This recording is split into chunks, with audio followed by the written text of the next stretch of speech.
अब तक आपने देखा कि कालनेमी नामक एक शक्तिशाली तांत्रिक ने विक्रमादित्य को धोखा देने की कोशिश की। बेताल की सहायता से विक्रम ने कालनेमी की असलियत को समझा और उससे भयानक युद्ध किया। विक्रम ने कालनेमी के दिल में छुपे प्राचीन रत्न को नष्ट करके उसे हराया, लेकिन मरते समय कालनेमी ने एक शाप दिया और चेतावनी दी कि एक और भी खतरनाक शक्ति जागेगी। रहस्यमय स्त्री की आवाज ने बदले की घोषणा की। अब आगे की कथा। आज की कथा का शीर्षक है चंडी का प्रकोप और अंतिम संघर्ष।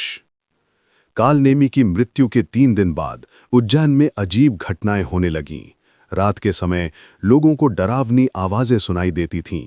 कुछ लोगों ने बताया कि उन्होंने आसमान में एक काली छाया को उड़ते देखा है। बाजारों में दूध फट जाता था और फूल मुरझा जाते थे। विक्रमादित्य ने अपने मंत्रियों से इन घटनाओं की जानकारी ली। सभी परेशान थे, लेकिन किसी को कुछ समझ नहीं आ रहा था। राजा ने बेताल से सलाह मांगी कि ये सब क्या हो रहा है। बेताल ने गंभीरता से कहा कि ये सभी संकेत किसी महाशक्तिशाली चुड़ैल के जागने के हैं। उसने बताया कि प्राचीन काल में चंडी नाम की एक डायन थी जो कालनेमी की गुरु थी। वो सदियों से गहरी निद्रा में थी, लेकिन अब कालनेमी की मृत्यु से वो जाग गई है। विक्रम ने पूछा कि चंडी कितनी शक्तिशाली है। बेताल ने बताया कि चंडी कालनेमी से भी 1000 गुना अधिक खतरनाक है। वो प्राचीन काल में कई राज्यों को नष्ट कर चुकी है। उसकी शक्ति का स्रोत अंधकार और लोगों का डर है।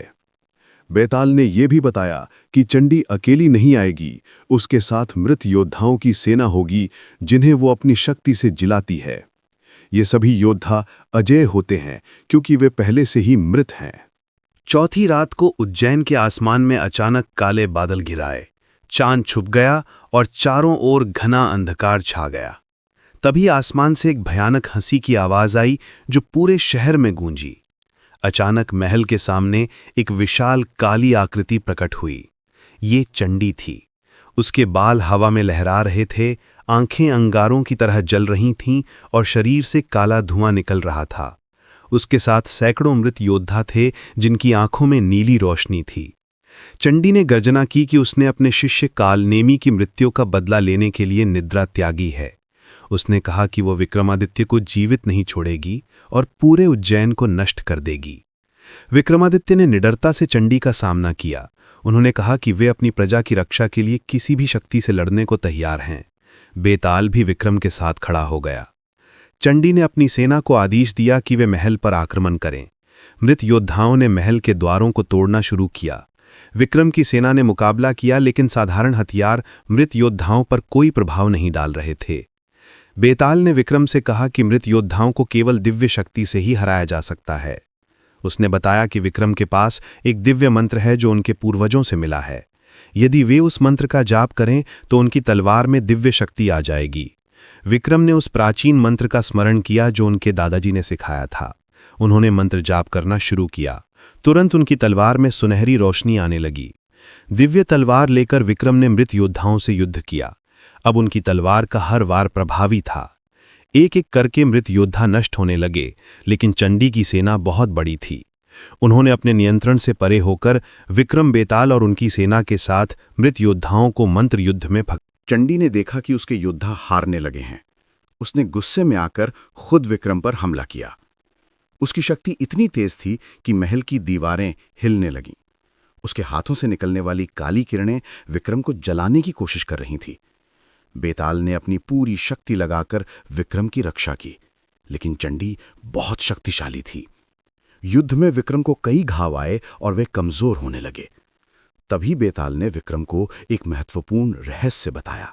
उसने कहा कि चंडी की शक्ति का स्रोत उसके माथे पर लगी एक काली बिंदी है।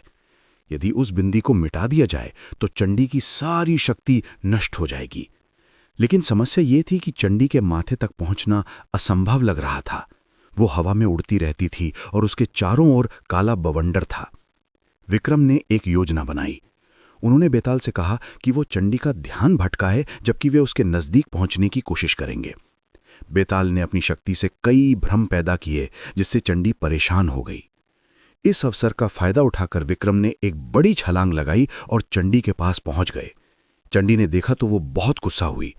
उसने विक्रम को अपने नाखूनों से मारने की कोशिश की। विक्रम ने अपनी दिव्य तलवार से चंडी के माथे पर प्रहार किया। तलवार की नोक चंडी की काली बिंदी को छू गई।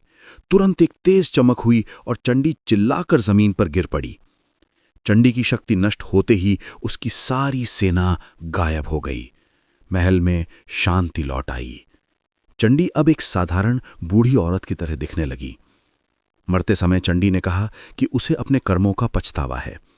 उसने बताया कि वो कभी एक साधारण औरत थी, लेकिन बदले की भावना ने उसे राक्षसी बना दिया। उसने विक्रम से माफी मांगी और कहा कि अब वो शांति से मृत्यु को गले लगाना चाहती है। विक्रमादित्य ने दया दिखाते हुए चंडी को माफ कर दिया। चंडी ने मुस्कुराते हुए प्राण त्याग दिए। उसके मरने के साथ ही वातावरण से सारी नकारात्मकता गायब हो गई। बेताल ने विक्रम की प्रशंसा की और कहा कि उन्होंने सच्चे योद्धा का परिचय दिया है। उसने बताया कि विक्रम के साहस और धर्म के कारण ही 2 महान शत्रुओं को हराया जा सका। विक्रम ने बेताल से कहा कि ये जीत केवल उसकी सहायता से ही संभव हुई है। उन्होंने बेताल को धन्यवाद दिया और कहा कि वे हमेशा उसके आभारी रहेंगे। बेताल ने मुस्कुराते हुए कहा कि अब उसका काम पूरा हो गया है। उसने बताया कि वह वापस अपने पेड़ पर चला जाएगा, लेकिन उसने वादा किया कि जब भी विक्रम को जरूरत होगी वह आएगा। विक्रमादित्य ने बेताल को सम्मान के साथ विदा किया। बेताल के जाने के बाद विक्रम ने अपनी प्रजा को आश्वासन दिया कि अब कोई खतरा नहीं है। सुबह होते ही उज्जैन में खुशी का माहौल था।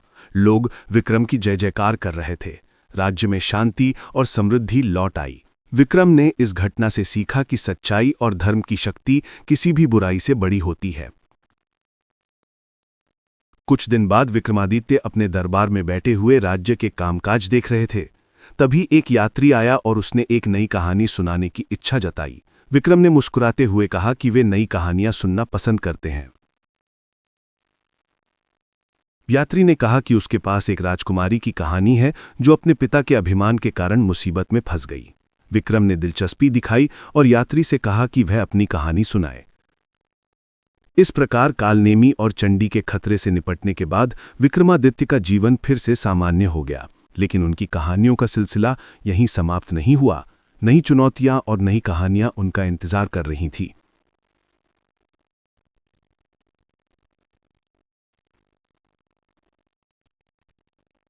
विक्रम ने सीखा कि जीवन में हमेशा अच्छाई और बुराई के बीच संघर्ष चलता रहता है, लेकिन जो व्यक्ति सत्य और धर्म के रास्ते पर चलता है वह हमेशा विजयी होता है।